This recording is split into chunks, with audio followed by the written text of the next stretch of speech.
Welcome to English Craft. আসসালামু আলাইকুম, hello and welcome back to my new lesson. English ক্যাপ্টার পক্ষ থেকে তোমাদের সবাইকে স্বাগত। আজকে তোমাদের সাথে একটা টুইস্ট আছে, একটা বিষয় নিয়ে কথা বলবো।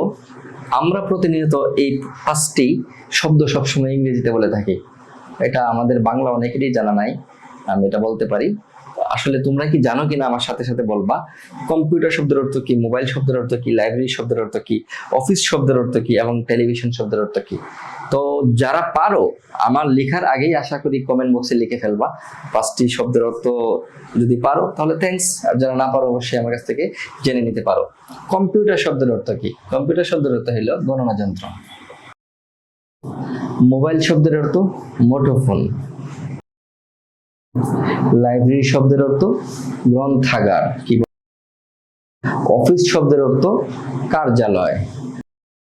তারপর টেলিভিশন শব্দের অর্থ দূরদর্শন যন্ত্র।